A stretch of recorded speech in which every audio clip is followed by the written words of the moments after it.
New Thought Media Network.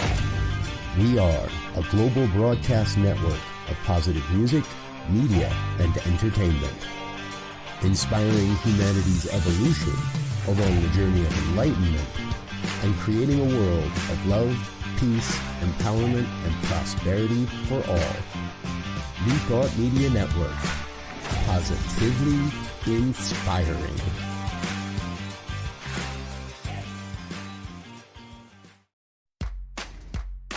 Welcome to Ministers Talking a weekly program where Rev BRZ and Rev Z and their guests chat about current affairs, world events, spiritual principles, and any old they want to talk about. Based on the New Thought philosophy and ancient wisdoms, Ministers Talking shares a visionary perspective of the evolving spiral called spiritual living. Join us each week as we explore the emerging paradigm of life on planet Earth and beyond.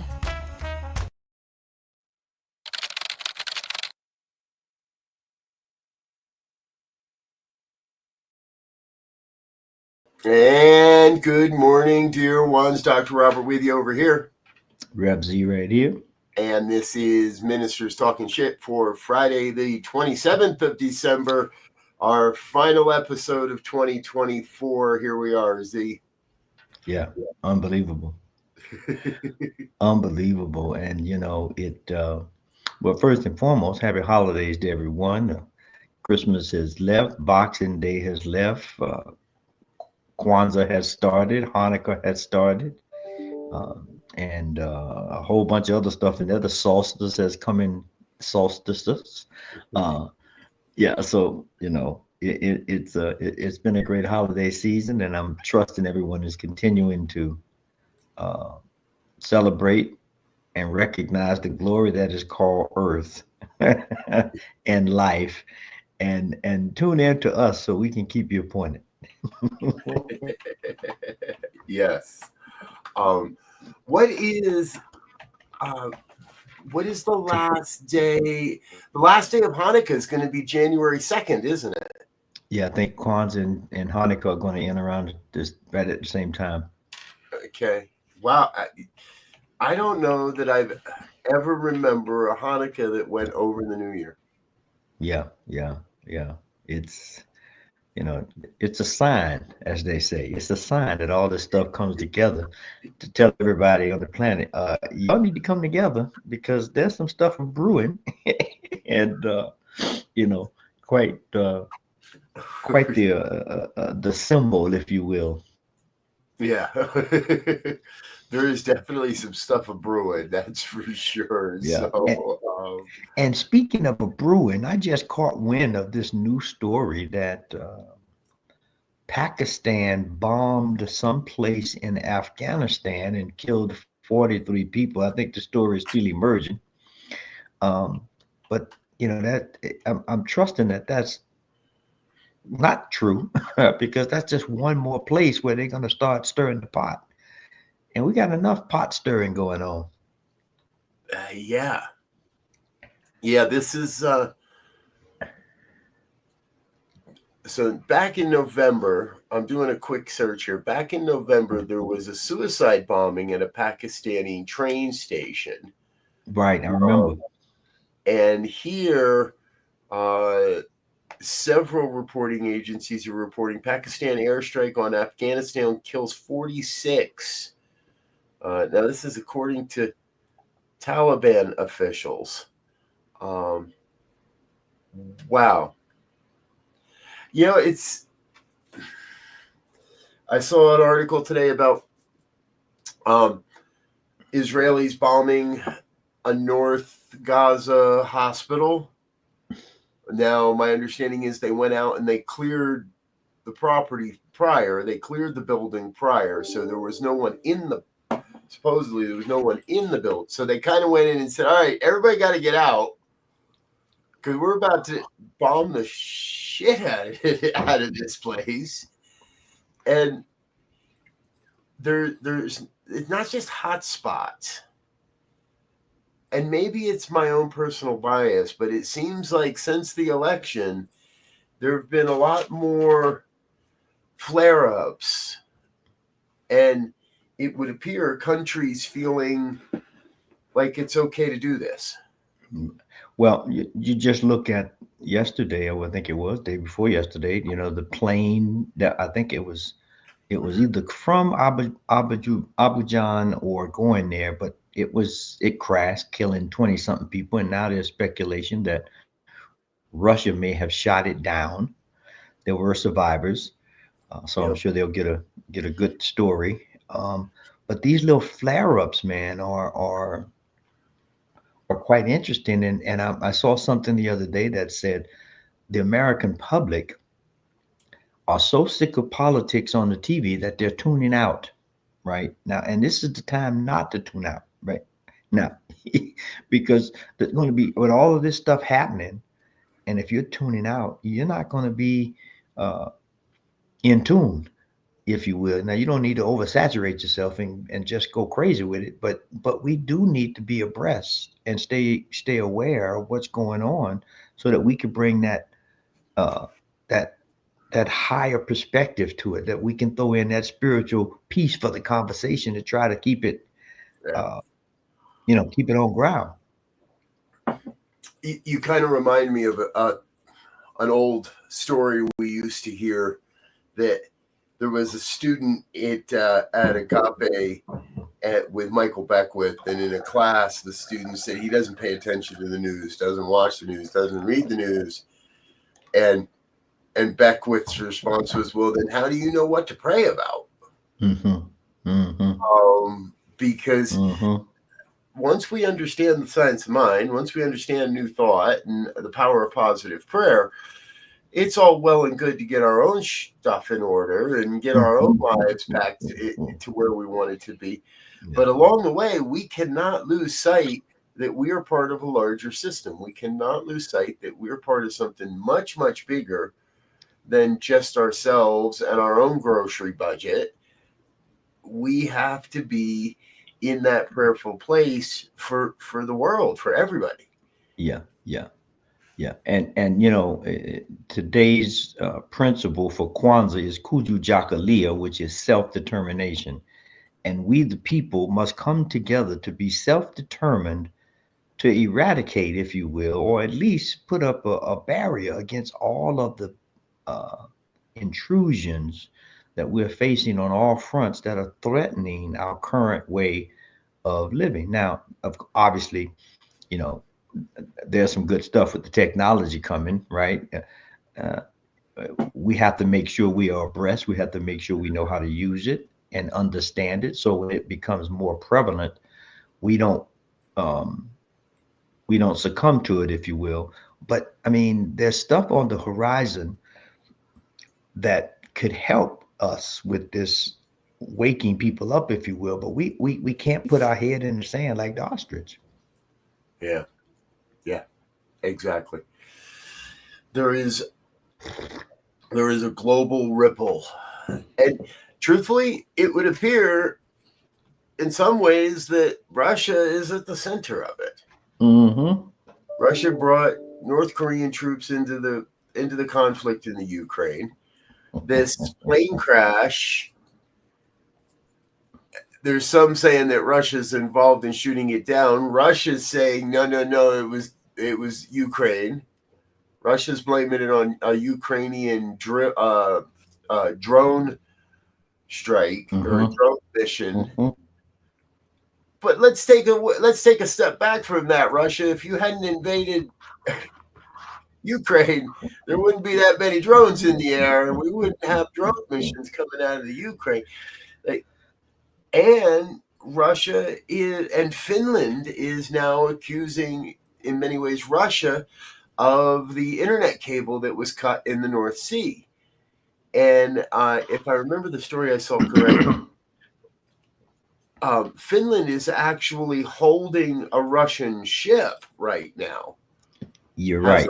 Has a Russian ship detained in the North Sea as they investigate the cutting of the internet pipe, the underwater internet pipeline. Mm-hmm. It all kind of comes back to Russia. Mm-hmm. and here's another piece. This is the flip side of that piece.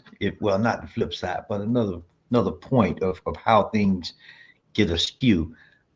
There is now here in our country the H-1B visas, right? Yeah. Ramaswamy and Elon are saying, okay, well, we're gonna let those people in, if you will, and those people, if you will, are the skilled workers, We need right? more of those. Yeah.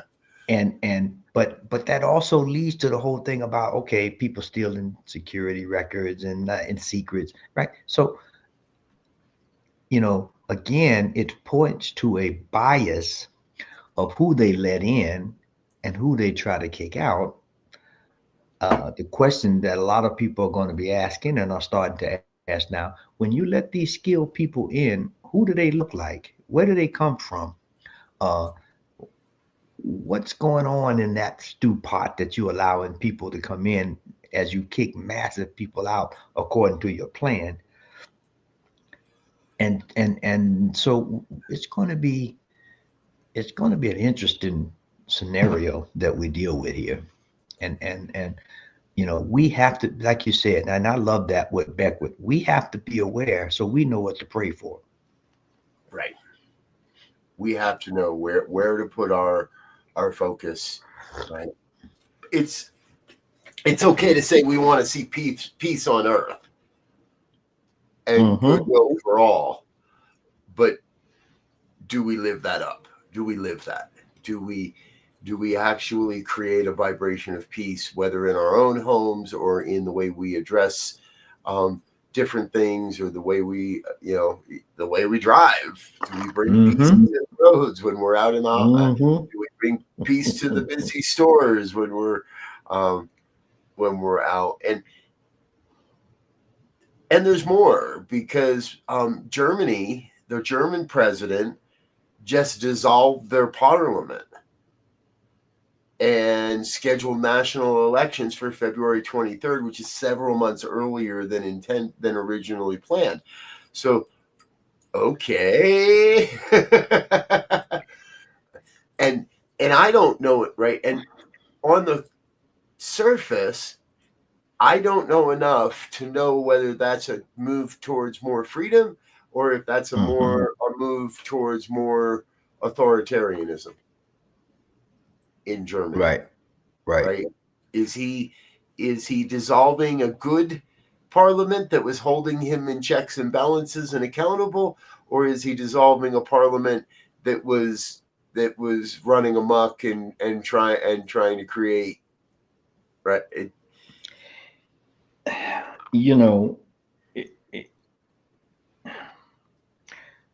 So they're going to have a national election on the 23rd of February in Germany. Yep. So, obviously this just came out a couple of hours ago, as I understand it. Yeah. So who's running for these parliamentary seats? What are their views? Are they more nationalist? See, because one of the things that's happened with Trump coming back on the scene, a lot of countries are coming up with this nationalist program, which automatically says separation. Right. Because it means I'm going to pull in my ranks. I'm going to worry about me, not going to care too much about anybody else unless it affects me. And then we go down that spiral. But, the question becomes, in my mind, at what point do we come together? Like, I went over the holidays to see the movie Mufasa, The Lion King. And I would suggest that it is a must-see for people who really want to look at a very holistic view of what we're faced with here, what's going on here. And it's great when it's in a storyline without humans, because you see these motifs pop up and you see these integrated wholeness, especially when you're dealing with wildlife and animal life in the earth, that shows us what we've elevated into and how we can be as disruptive or as healing, I believe, So I would, if anybody saw that, or you want to drop something in the chat there, we may have to do a whole show on the lessons of Mufasa, the Lion King. I might need to go see that one. Yeah, no, it's good. It's good. Well, everybody's going to have an opinion, obviously, but I think it's good. There's so much there. That's so rich in terms of group dynamics and personal dynamics, and cultivating yourself and confidence and overcoming challenges and all the things that we're faced with right now, uh, as we move into 2025. Well, and I mean, all right, I don't know how long this movie's been in production, and and we talk an awful lot sometimes about new thoughts influence in Hollywood now, more so than ever. All right, it used to be a little bit. It used to be kind of okay, but now even more so, like generations of influence into the Hollywood mainstream by new thought speakers, and Beckwith included. In other words, should art not? I mean, to me, that's the art that counts. The movies that count are the ones that make me think about what's going on in the world, not just some sappy love story. Those are nice at times, but real media to me makes us think, makes us look, makes us question, and makes us discuss with others. Yes. Which is what we need, right? Which is what this show is about, right? And I can't wait till we get into 2025, because I'm feeling a hankering, a rumbling that as a mouthpiece, if you will, of all of the things, or some of the things people don't want to talk about, that we begin to bring them up, and that we begin to have some enlightened dialogue around them, because it's I'm looking at all of the economic promise that this new administration is putting forth, right? But they still got debt ceiling issues to deal with. They still got inflation to deal with. They're going to have slower rate of interest rate changes. So, we're going to have the same problems or the same challenges. It's just going to be the approach that the leadership takes to resolve them. And is it inclusive or exclusive? And that's what we have to begin to pay attention to, I believe. Yeah. It's going to be interesting. Right? I've already started to see the various memes flooding the news streams that, okay, let's hold Trump accountable to the promises he made, which means, the war in the Ukraine is done by the end of January. He was pretty clear he would end the war by the end of January. He was pretty clear that eggs would go back to 99 cents a dozen, and gas would go back to $1.50, and grocery prices would come down, and there would be, right. We've been set up. We've been lied to. And what we know is, when it comes to liars and grifters, there's always going to be a good reason. Costco just now, I'm going to transfer, because Costco just got hit with a massive egg recall. And my understanding is they're about to expand that recall, or did yesterday, expanded the recall to even a larger amount of suppliers. So eggs are going to be more expensive come in a few weeks than 99 cents. But we're in the same point, and in the same breath, I want to applaud Costco, because I saw a story this morning that the Costco stockholders put forth a motion to the board to do away with their DEI policies. And the board said, no, nope, not going to do that. It is Nice. part of our, it's important that we do this. I'm going to see if I can find that post real quick. Yeah. And while you're looking at that, I want to just, alert everyone in terms of, a moment ago, we talked about the H-1B visas of letting skilled workers come in, and some infighting has started because Nikki Haley, the former ambassador and former president candidate for the Republican Party, is going after Ramaswamy, who's claiming that the American culture is trashed, if you will, and we can't produce engineers. And so there's going to be a little brewing going there, or there's already a little brewing within the Republican Party of how we're going to regulate, people coming and going into the country. Now, it's very difficult to say on one hand, we're going to put people out who are immigrants, but we're going to allow certain immigrants to come in. Now, that's always been the policy, and I get it,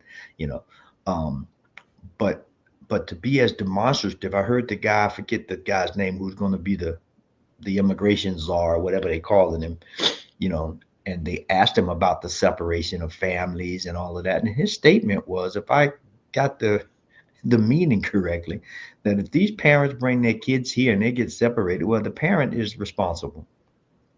Right. And so, I mean, right. This is what we got to deal with. And the story you're talking about is key. Because the shareholders are saying having a DEI policy could open Costco to greater litigation and lawsuits. Let's stop the people that are creating the bullshit lawsuits, because Costco is trying to do the right thing, right? This is a statement from their website, by the way. I just pulled this up. Do the right thing. Since our founding, Costco has operated under the guiding principle of doing the right thing for our members, our employees, our suppliers, our communities, and the environment. We understand when we do the right thing, good things happen. Yay to Costco. Like, I'm going to go get a pizza for lunch because my kids love Costco pizza. But let's put our money and our efforts, and let's go out of the way to do work and to do business with the companies and the organizations that are actively standing up and saying, we believe in this. Yes. Yeah. Right? For the Costco board to its shareholders in a highly contentious social issue such as this, to say, we're not backing down because some of you are afraid that others are going to sue us for doing the right thing. Let's keep doing the right thing and trust that doing the right thing prevails over time. And now more than ever, I think this same in the new thought world. We have to continue to do the right thing, to be in these places of prayer, to stand up and speak our values and our vision and not back down just because, I might get sued or somebody might not like me. Yeah. Yeah. We have to, I believe, we have to begin thinking beyond the horizon, right? We have to be grounded in this present moment so that we are aware and we know what to pray for and we know what to put our energy toward. But we have to look beyond the horizon to that place that it all comes together. And I mean, when we look at the current administration and we look at not even the current administration, the impending administration, right? They're not even in there yet. It's amazing how, and I'm shifting gears a little bit, that right now Trump is playing this godfather role. All of these people are coming down to Mar-a-Lago to sit at his seat and talk. Now, I just heard that the Canadian guy, the Canadian prime minister is what's his name? Trudeau. Trudeau, yeah. Is heading down to Palm Beach to Mar-a-Lago to meet with Trump and crew. Now, I get it. Yeah. However, you've had all kind of people now go down. I mean, there was a story about ABC paying this like $15 million lawsuit to Trump because of Stephanopoulos' statement about something, and that, these things seem insignificant and unconnected at first glance. But when you begin to look at them and see how the gears begin to work and come together, right, you begin to see a broader picture. And how what we stand on, there's a oneness going on.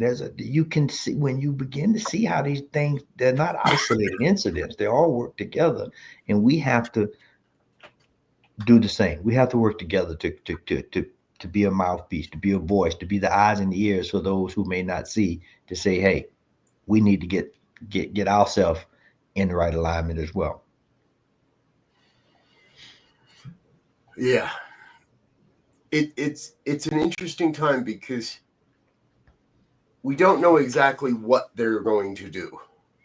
Mm-hmm. We see this and we see this parade of people that the Morning Joe team went down to Mar-a-Lago in the very first days after, like, come on now, tell us you don't believe in what you're saying.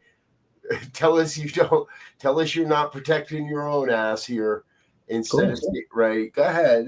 And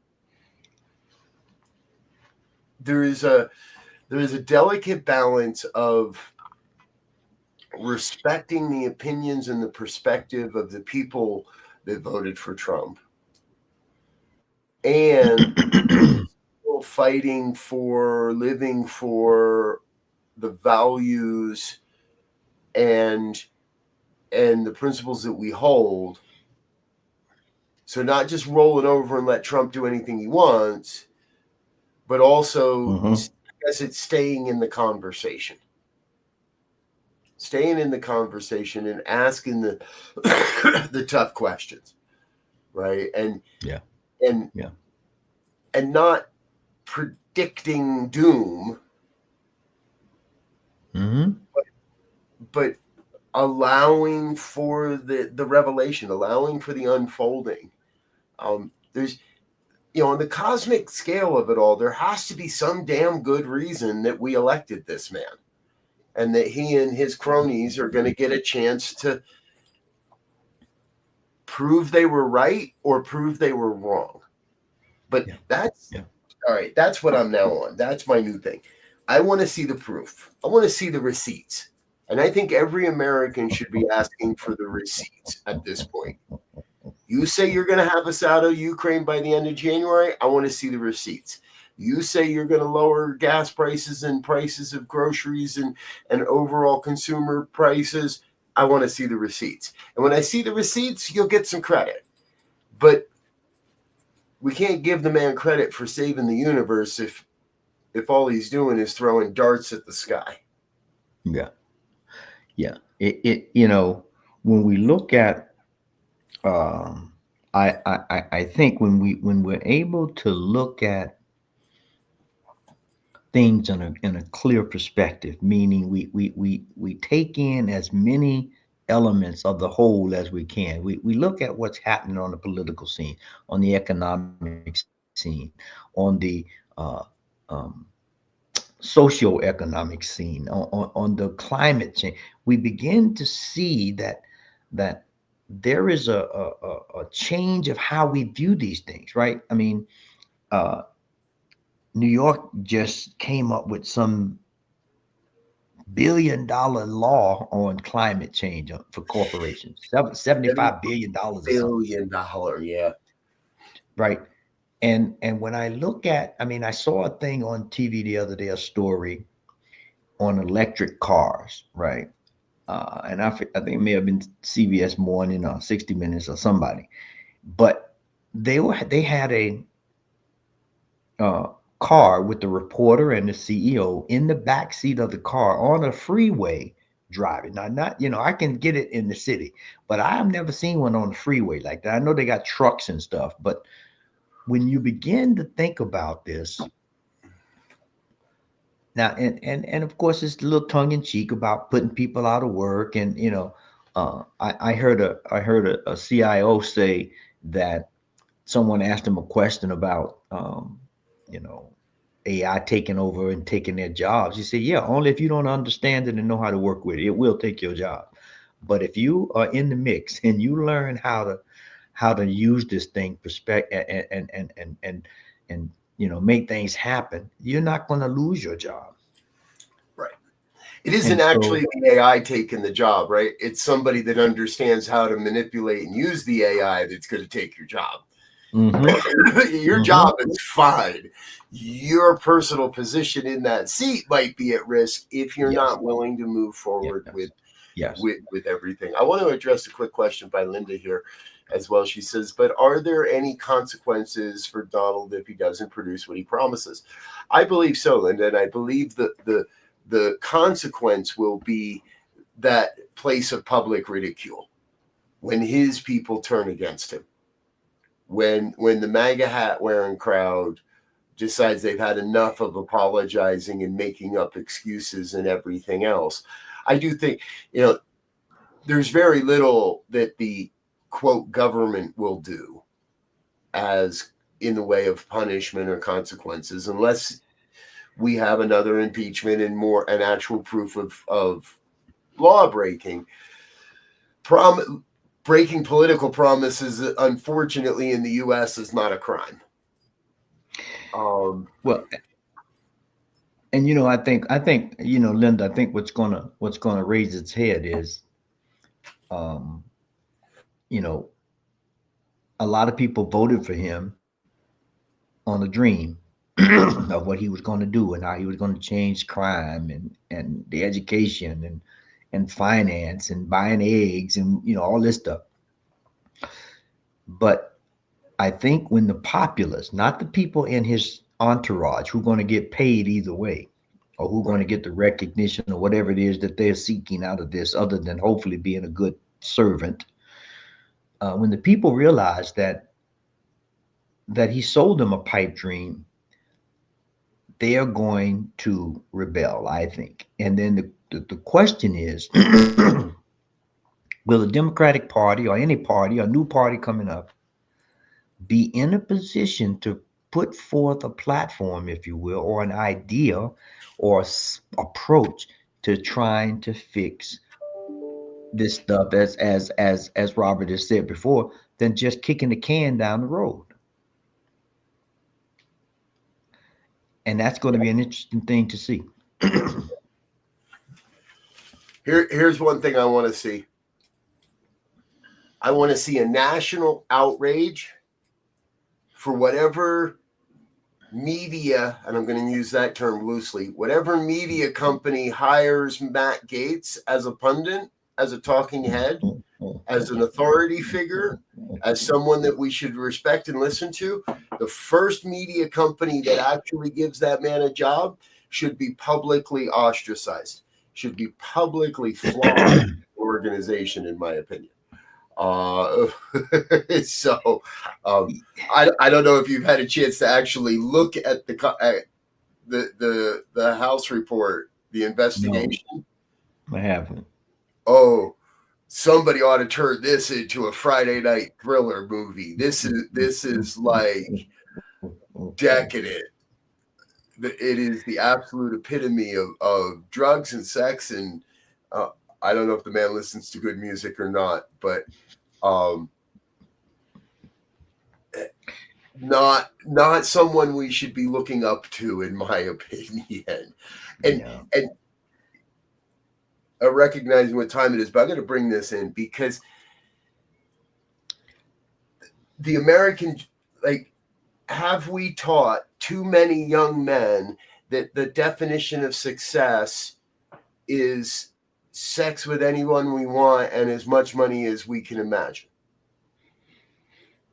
Yes. The lottery is up to over $1 billion again, right? How many people are going to go buy lottery tickets today that have, truthfully, very, very little chance to win? Because the amount of tickets it takes to get the lottery up to $1 billion anyway.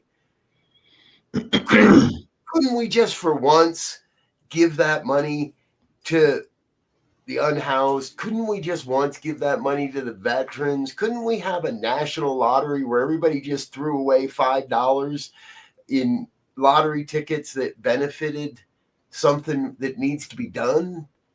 Mm-hmm. Rather than just creating another billionaire that isn't going to know what to do with the money and is going to get ripped off and is probably going to start their own crypto coin and right, all these things. We have such a skewed perspective of what success means in this country that I'd like to see all of that change. I'd like success not to be $1 billion and 5 home. And, you know, if you're good and you're doing good, and like, I don't want to begrudge Taylor Swift the money she makes, because she's an example of giving back in large, identifiable, visible ways of giving back to her people, to the community at large. I mean, let's make her ambassador to Belgium or something. Let's give her a. But all right, now I'm going to start ranting. Well, you know, I think I'm becoming a Swiftie. Yeah, oh my goodness. You have to tell me about it. It's a slow burn and it's not about music, but I think I'm becoming a Swiftie. I don't know. Well, when you look at the two dominant features in music right now, you got Taylor Swift and you got Beyonce. Like Beyonce just did the halftime show on the football game on that aired on Netflix with like 75 million or something crazy like that. Yeah. You know, my vote is for Taylor and Queen Bee to get together and do something powerful, right? I mean, do something powerful because they got a big following. They could get people to give that $5, right? Right. Or come together for some stuff that will allow for an impact, right? And so let's solve let's like all get together. Yeah. Taylor and Beyonce and every one of us that ever spends a buck on the lottery, let's all get together and solve the food crisis in this nation. Yeah. I mean, we are, I'm as weird as it may sound, I'm looking forward to 2025 because I think it has the potential, and it will be, I think, a checkpoint for everyone at all levels of existence, from physical, personal to physical, global, and all the way up, in terms of a checkpoint of where am I? What is my trajectory? And do I need to get some readjustment here? We see all these rockets going up in space. And what they do, those computers that are guiding those things, every moment they have a built-in trajectory of where they're going and the speed they need to be at and the angle that they need to be at. And they have little rockets to fire to keep you on course or to bring your speed down or whatever, right? We need to have that kind of viewpoint for our lives and for the world we live in. We are a rocket hurling through space, and it appears that we may be off course, and our trajectory is a little off, and we might need to try to figure out how do we bring that back in alignment with the destination of a peaceful world. Not that there won't be conflict, not that there won't be scrimmages, but a world, as we always say, that works for all. The planet, the people, the animals, the minerals, the oxygen. There's nothing left out. There is this cosmic balance, if you will, that we have an opportunity to move closer and closer towards. And in 2025, I would suggest and I would employ everyone to get on that ticket. Yeah. Yeah, I'm with you. Let's get it. Hey, and in service to that, folks, we're going to do something here at New Thought Media Network. I'm going to invite you to next week, where we're doing a 4-day visioning festival, December 30th through January 2nd. There's 3 opportunities each of those 4 days, so a total of 12 different sessions where you can come and catch a glimpse of the vision for your life, and more importantly, what is yours to do? What is your contribution to make in the coming year towards this vision of a world that works for all? And a world that works for all means that we still have lotteries, and there's still people that win $1 billion and don't know what to do with it and get ripped off. It means that there are it doesn't mean that we won't have conflict. It doesn't mean that we won't have disagreements. It doesn't mean that we won't have unscrupulous actors cutting massive internet pipelines at the bottom of the ocean. It doesn't mean these things won't happen. It means we'll have a more informed and, I believe, a more compassionate approach to how we collectively together solve these problems. There are more than enough houses on this planet to give everybody a home. There is more than enough food on this planet to feed everybody. There is more than enough money in the system for everybody to be taken care of. Not necessarily extravagant. I don't need 3 multi-million-dollar homes. I can only live in one home at a time. Right. And to share, I don't want to say spread the wealth, because that's got a bad connotation, right? But to create equity and balance in our systems so that no one's left behind. Yeah. No one. Because, you know, as quiet as it's kept, everybody does not want to be a billionaire. True. Right. I mean, you have some people who are homesteaders, right? Who live off the land, who wants to be close to the earth. They want to raise their own food. They want to have an environment where they can be in touch with all there is in terms of nature and how that goes about shaping our world. And so, you know, yeah, they want to be able to do some things. They want to go on a vacation. They want to educate the kids. They want, you know, they want to be warm when it's cold and cool when it's warm.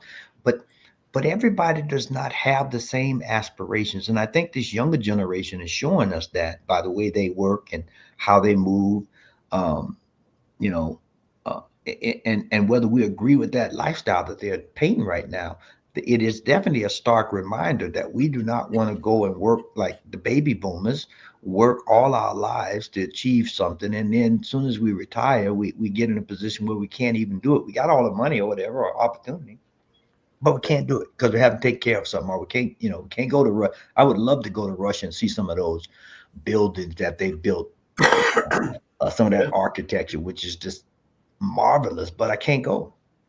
Yeah.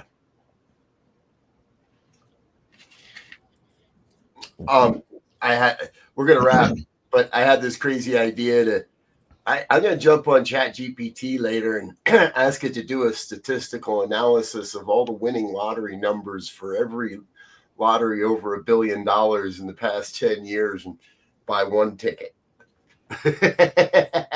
And if I win, I promise we'll give it away. We'll keep some. We'll keep some, but we'll give it. Yes. You know, and I think, you know, for me, I love symbolism and metaphors, and you know, some people don't, but I think what they allow us to do is get beyond the words that can never really capture the feeling, because now is a time of feeling. We have to get in tune so that we feel the tension or the joy or the impetus to move forward.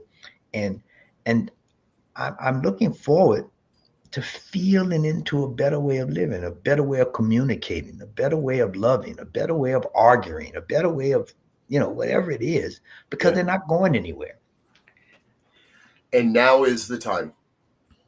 I can't imagine any better time than right now to empower and enact the practices, the principles, the beliefs of the New Thought movement. Yeah. Science mind. All right, folks, we do. All right, go ahead, Z. No, I was just going to say one thing. Yeah. I would suggest that everyone starting January 1, start a gratitude journal. Yeah, I know you hear that in New Thought all the time, but I think if we begin to look at life, no matter how hard it is, the things that we can be grateful for, I think it'll help shift our perspective. Yep. It was when we were in Vegas that one of the gifts, I don't know if it was in your gift bag, but my gift bag had a gratitude, and not just a journal that said put your gratitudes here, but actually it's broken into days and spaces for your daily gratitude. And and I've been loving that journal and using it daily. And yes, I'm with you. I encourage that. Let's So I don't know. I think my cohort may have got cut off there, but as we there he goes. He's back on the scene. Well, I don't know what that was. I'm grateful you could get back in. I'm thinking that was Spirit saying, all right, boys, you're done. Shut up. Get out. Let's go. Wrap it up. So big thank you to everyone that's with us here today. Brother Wayne, Linda Plasters, anyone else that's watching, even if you didn't have a chance to comment, thank you for being with us. If you're watching on a replay, thank you for being with us. And we're going to get out of here and let Sekou Wrights onto the air with his program, Get Rich 101. All of our normal programming is here today on our normal Friday, folks. So check that out. Enjoy the final weekend of 2024. And we'll see you on this show again next year here on the New Thought Media Network. Until next time, peace and blessings. And thanks for listening to this week's episode of Ministers Talking.